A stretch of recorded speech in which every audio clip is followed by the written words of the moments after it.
Thinking used car? Finally, there's a place just for you. Motor Trend Orlando, the all-new used car superstore. All makes, all models, all certified, all at one place. Hundreds of vehicles. Toyota, Honda, Nissan, Ford, Chevy, Lexus. All makes, all models. Prices up to 65% off original MSRP. All Motor Trend certified vehicles. Finally, the name you can trust in used cars. Motor Trend Orlando. Check it out at mtorlando.com or visit our 35,000-foot indoor showroom today. Motor Trend Orlando.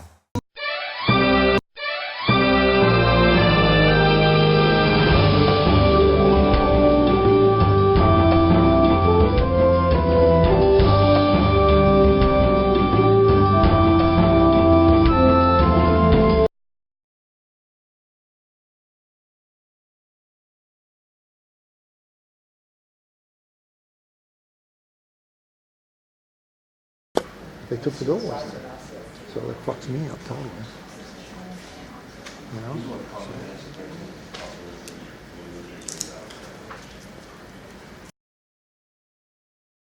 If in any elections office we determine that the signature doesn't match or there's no signature on it, as soon as we get the certificate envelope and identify it, we will be notifying the voter. And the old law had us notify the voter, and they had until 5 p.m. on Monday night before the election, which cut off election day and all. So the legislature changed it to say that anybody who's mailed that cure affidavit, which is where they do the affidavit and provide a form of ID, and there's a list of the IDs that they can provide copies of. If you turn your cure affidavit in with your ID, it gets connected to your ballot or your certificate envelope, and your ballot automatically counts. We'll go through counting. Now it's 2 days, so they now have until Thursday at 5 p.m. To get that cure back in. So again, election night, election results are unofficial because there are things like provisional ballots, these cure affidavits, and the results verification that is done before we actually certify the election. And then like in November of 2018, then that ugly word pops up in close races called a recount. So again, one of the messages is to continue to tell people to update their signatures if they know. We go up against thing that says you must sign the certificate. Many people get to the point they can only make a mark or they can print their name so that we know who they are. But the statute says signature, not print. And yes, I've heard that they're not teaching cursive writing in the schools and how and all. So again, voters are reminded to update their signature. So. And again, I think to the security issue, many people sign their electronic pads at Walmart or the receipt at a restaurant much different than how they sign an official document. And so they need to remember what their signature record is, or they need to update it if they have reduced the size of their signature. Anyone else on cure? I have no question. What if you're when you first sign it, you were regular and stuff, and then you got handicapped for some reason, and you can't sign it anymore? Update your signature. Whatever you put on your voter registration record as your signature, it can be an X, but as long as it's your X. Your mark is your mark, or whatever you want it to be. But most of us, our signature does change with age. And my husband will argue with you that it doesn't, but it does. And so we encourage any voter who has an older signature on file to update it. And if you can't, sometimes people tell, so I can't remember how I signed. Well, I always say make a copy of your voter registration and keep it for yourself. But we have a person in Osceola County, and his mark is a happy face. It is his happy face, and every election we see his mail ballot come across with his happy face. So. Do you have a required amount of time to turn around the response to a voter if you have an issue with the signature? That's a very good question, and that was part of this legislation, was to give us some resources. In the early days when the cure was first put in, it was expected that the candidates in the political parties would be the ones chasing these voters who they know are in this category. But it's turned back that it's us, the supervisor's responsibility to do it. So one of the things that they added is, you'll notice on the new certificates, down at the bottom, it has a place to put your cell number, your email address, or any other way to contact you on there, so that when you take and send it back and you need to be contacted, we have that additional information. If we don't already have a phone number for you or an email address or anything. You know, again, we get into one of those things. I think part of the reason we have voters who do not sign their ballot is because they don't want the postman to see their signature. And one of the things we tell them is you can put that into another envelope and mail it back if you want. And also under the new law, well, we didn't talk about it under early voting, but the law now allows us to have drop sites, drop boxes at every early voting site. And so particularly my example, you know, a voter in Apopka who doesn't vote their ballot until Saturday before the election, and they don't want to put it in the mail because they know it'll get here late, so they'll take and have to drive it all the way down here to Cayley Street because you can't turn it in at an early voting site. And now we'll have a drop box there at the community center in Apopka that the voter can go and drop it off there. So if they don't trust the mail or they wait too late on it. And again, I think probably the other thing about vote by mail is at 7 p.m. Right. So, excuse me, there is no required time to respond. For the voter, they have until 5 o'clock on No, I'm talking about you guys, Thursday. when you have an issue with the signature. Well, we, There in is no Osceola requirement. County, we try to have to contact you within 24 hours. As we go closer to the election. But it's not a question of, The election. but it's not a question of law where you have to respond within a certain amount of time. So it could be 24 hours, it could be 72, it could Right. be 48. But what is great about the new law is it was almost impossible for us to contact someone over the weekend or when receiving a large volume of mail ballots returned by Monday at 5 p.m. So now we have the opportunity for the election to be over and still have 2 days to reach the voter for those last minute ballots that came in. In Osceola County, we've always had drop boxes for the past 10 years at our libraries. But with the new law change, we can no longer have those drop boxes at the libraries. So we are concerned. We have early voting at 2 libraries in the PPP and only 1 after that our voters are going to go to the libraries and try to drop off their ballots like they have historically. But the new law says that if it's not within an early voting site, the drop box must be manned, and we cannot afford to man the drop boxes at the libraries. So that is a change for Osceola County. Also, I want to remind you that we pay the postage on mail ballots. It's the most efficient way for a voter to vote as far as cost, and so we pay the return postage. Number one deterrent for someone not returning their mail ballot is not having a stamp. We've taken care of that. I did it first. She did. And also, the other part about the postage thing, and one of the other reasons we went to it is because the presidential preference primary, everybody's going to get a single ballot. But when you get to the general election and you have multiple ballots, then the cost of postage goes up. And so people don't have a stamp that matches what the actual cost is.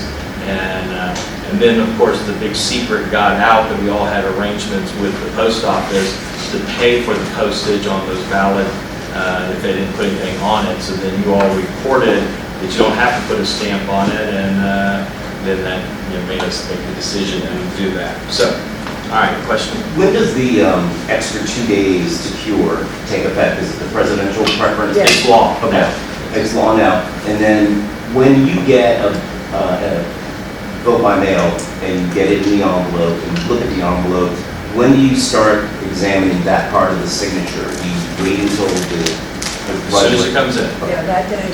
So it's handled by staff or the canvassing board? Well, it's handled by staff that day, and so they are processed the day on which we receive them. So you may get a ballot in a signed envelope with the signature that you may see a week in advance, and then you would have that extra time That's to right. notify the voter.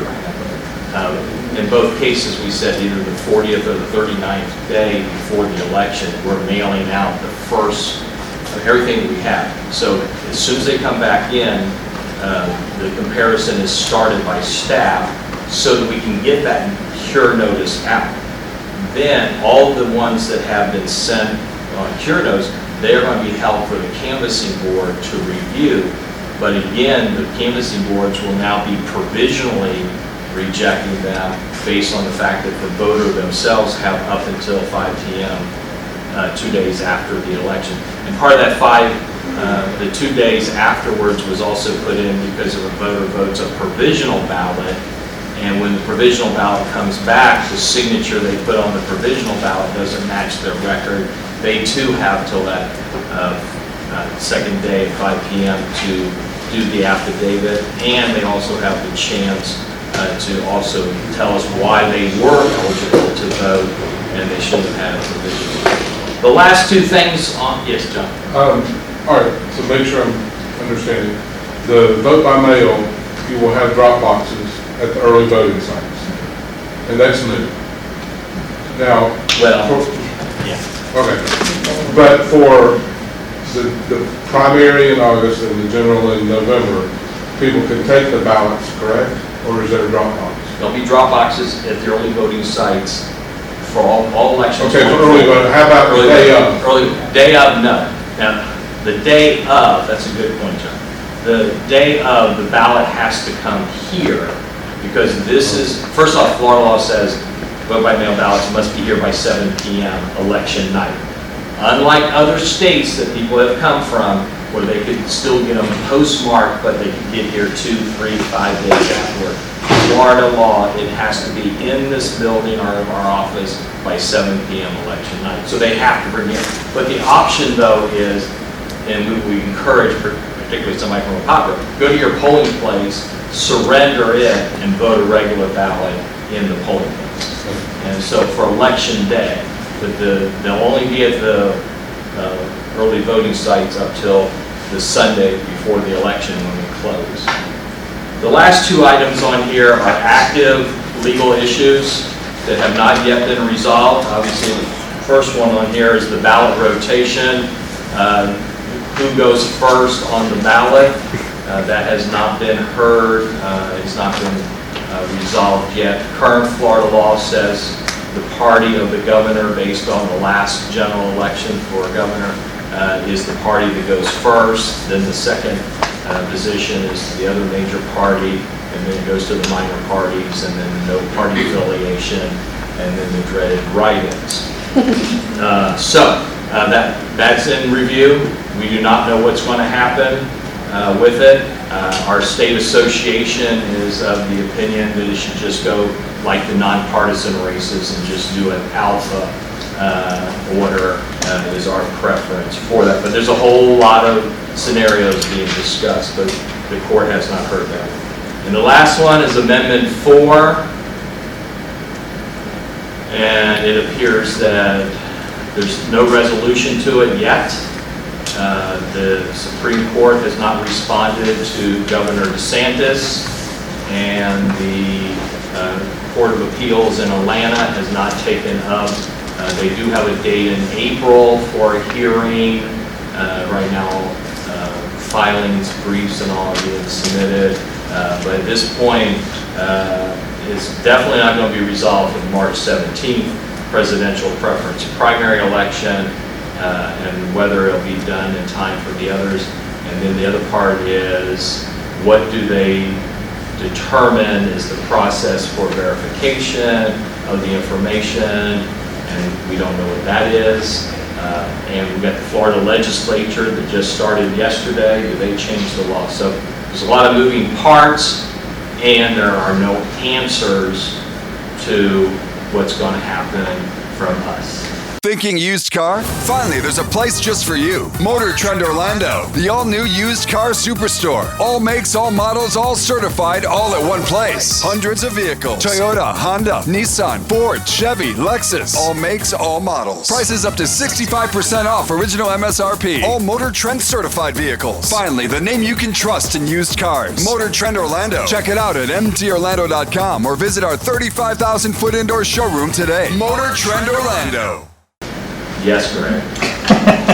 So, what do you tell somebody who will watch tonight and say, I believe that I'm a, fully reformed felon with all of my, all of the, T's crossed and I's dotted? What would you tell them to do? Can they come in and register anyway right now so that they can be ready?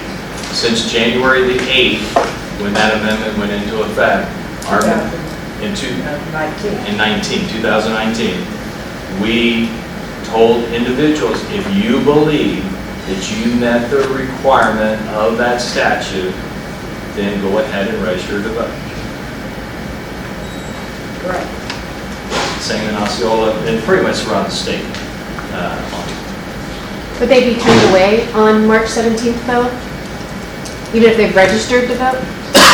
At this point, we have no criteria for determining that, and so they can, if they feel like maybe we'll vote, but then whenever this kicks in, that's going to be the thing's going to happen. When this thing kicks in, there's going to be this backlash of them checking anybody who has registered, and then it depends on not us because we don't prosecute, but it would be up to the state attorney's office to decide if they should be prosecuted for signing that oath at the end saying that everything was true and correct on that form. So there's a lot of moving parts going on with this thing. So again, the simple answer is if you believe that you met the requirements, you're registered. Have there been any outstanding cases that need to No. the state attorney's office? No, and I think what we've heard is that the state attorney's offices would take the same stance we are until all this stuff is resolved and there is a mechanism to identify how to. And I guess the other part too of it is, there's a whole bunch of layers to it. We are getting felon packets to notify voters that they're going to be removed, but these are ones that are active cases that have just come out of the courts and they've been sentenced and they are in Department of Corrections or on probation or whatever the sentencing is. So they are new convictions and they haven't even gotten to the point where they can meet the requirements of Amendment 4. So we are getting several packets on that. Yes? On the court rule, on the ballot rotation court ruling, what are your deadlines to print the ballots for the August and November elections? And if that ruling doesn't happen before the end of the legislative session, will this even be taken care of? Because don't they have to pass a new law if it's overturned? Good questions. Welcome to our world. So to break it down, the first part is if you got the chart, the handout, and if you haven't got the handouts, most of the stuff's on it. The qualifying dates. So when June 12th comes at noon, we start building ballots because August 18th is the primary. But under federal law, we have to have the military and civilian overseas ballots in the mail the 45th day before the election. Local, 40th day is the first day you can mail. So you can see we have a very tight window when you count back from August to June 12th. So we will, in many cases, have pre-laid it out with the assumption that we're going to have a contest and all that. Because we have a very tight turnaround. So again, I think once the court takes some type of action, then you'll see whether we, as an association, put in for an appeal on it, or whether the Secretary of State's office puts in an appeal, or they think they have to have a special session. I mean, those are all the things that could happen, but right now we don't know. But it's out there. All right. So the next thing we just wanted to real quickly talk about is some of the things that we're doing to contact voters to make sure that they know about this election. And we will leave no stone unturned to contact our voters. We send election notices in the mail telling you of your party. We've been listing all the elections this year.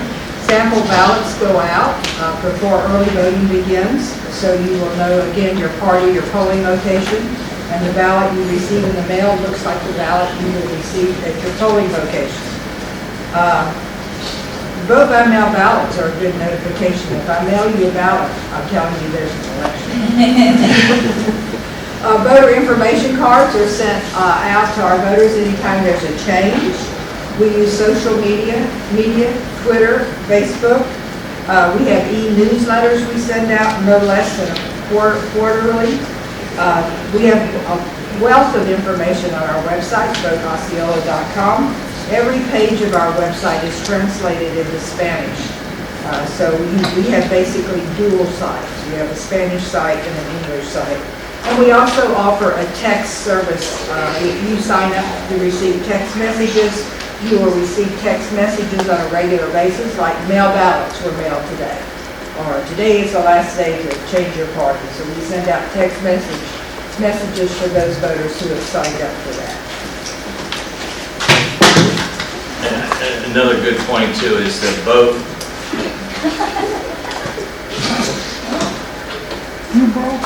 Okay, and then you probably have to go over there and pop it back. Oh, there it is, okay. That's okay. Just see if they were still awake. Okay, so Orange County, but I was going to point out, there is this lawsuit out there for 30-some counties over English-Spanish materials for elections. Orange and Osceola are not part of that. We are part of the Section 203 of the Voting Rights Act, which says that after the census, we get the letters from the Department of Justice, and we are required. Both counties have been doing it since 1992, doing the English and Spanish for all of our election materials. In Orange County, we pretty much follow the same pattern. The only thing is that the graphic here is of the notice of elections that we sent out to every registered voter in Orange County back in late November after the City of Orlando election. And so, again, when somebody says, I'm not sure about am I registered or not, I'll say, did you get that in the mail? And yes, then you're registered. You didn't. It has all the elections date. On the others, at the top up here particularly, this is where we told the voter what their status was on their vote by mail ballot. And you can't imagine that 2 weeks after these things went out, how many phone calls we got renewing their vote by mail requests. And it talks about Florida being a closed primary state. And then basically the other things that Mary Jane mentioned, we have the same similar things. The next one is about misconceptions, and we may have covered most of it as we went through. Vote by mail ballots, I think we've done extensively. Provisional assistance at the polls. Anybody can bring anybody of their choosing to assist them in the voting at the poll, and that includes language translation. So particularly here with a high Haitian population, they can bring somebody with them for translation. With April 1st being the census, while we have the high Haitian Creole population, Haitian Creole is not one of the languages that the Census Bureau follows. They follow French Creole, but that's the closest. Voter ID, voter cards, just like Mary Jane said, we're mailing out voter information cards because of the polling place changes. Okay, so. But you do not need your voter ID card to vote. You need photo and signature ID, not your voter information card. And the most popular photo and signature ID that we all have is our driver's license, not required. And there's also a bill out there to make sure that it's clear that the address on your ID is not used to verify. Because we know people procrastinate about going and changing their driver's license address because it costs money. You can call us, you can use the online process to change your address with us, and it's free. Okay, so from that standpoint, we never compare the driver's license address to the voter record. The driver's license is only for that photo and signature ID requirement. Universal primaries, just make sure you understand that if one party, and we're mainly talking about in the fall elections for federal, state, or county elections, but if a contest only has a partisan race, but the two candidates or more are all from the same party, then it's called a universal primary. And it's done on the primary election, and all voters will have that race on their ballot, whether it be Democrat, Republican, or no party affiliation. So sometimes it gets confusing as to which, leaving a race blank, that's You do not have to vote for every race. If you only want to come and vote for supervisor of elections, that's fine. But you do not have to vote every race. A lot of voters think they have to color in every bubble for every race, and they do not. You don't have to vote for anyone. So when we see voters that do that. and then there's the write-in candidate. Mickey Mouse is not a valid write-in candidate. Back at those dates we gave for qualifying, if you want to run for any office, you don't want to pay the qualifying fee, you don't want to do the petition method, sorry, channel 2, and you want to get your name on the ballot, then you file as a write-in candidate, and then you'll become a legitimate candidate. Your name does not get printed on the ballot because you did not pay the qualifying fee or the petitions to have your name printed, and now it's your job to go out and get enough people to write your name on the ballot to win. And as far as we know in Florida, nobody's ever won a write-in race except in a few small cities where term limits or whatever, an incumbent ran and had name recognition. But yes, we get all the frivolous names. And it's also, some of you, not some of you, but some of the voters will even write their own names on it. And so the privacy of the vote there becomes exposed. So those are some misconceptions. And I think before we do the last ones, which is the final wrap up, cybersecurity. Orange County, we've got a handout for you. It's called Securing Your Vote. This is we're putting out when we go out in the public. We're giving it to our poll workers to train them. But 2016, we all learned the word about elections and hacking, and since then, much has been done. And you want to start? Well, the first thing I have to say is our elections in Florida are run by 67 different supervisors of elections. We are not connected. So what happens in Miami-Dade or Broward County or Palm Beach does not affect Osceola or Orange. So all of our elections are held separately. In some states, the state conducts the election. So I think that's number one in cybersecurity. Number two is every voter in the state of Florida votes on a paper ballot, and we can sit down the day after the election if we need to and count those again. So every voter votes on a paper ballot.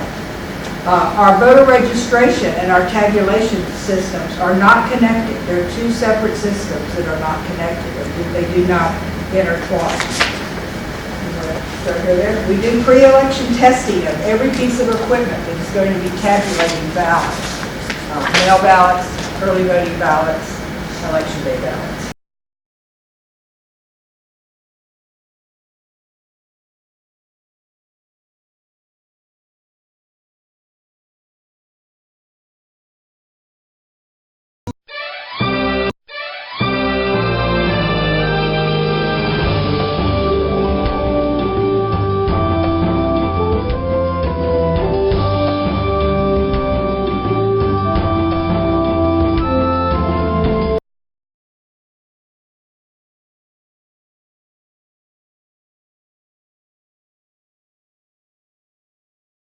Thinking used car? Finally, there's a place just for you. Motor Trend Orlando, the all-new used car superstore. All makes, all models, all certified, all at one place. Hundreds of vehicles. Toyota, Honda, Nissan, Ford, Chevy, Lexus. All makes, all models. Prices up to 65% off original MSRP. All Motor Trend certified vehicles. Finally, the name you can trust in used cars. Motor Trend Orlando. Check it out at mtorlando.com or visit our 35,000-foot indoor showroom today. Motor Trend Orlando.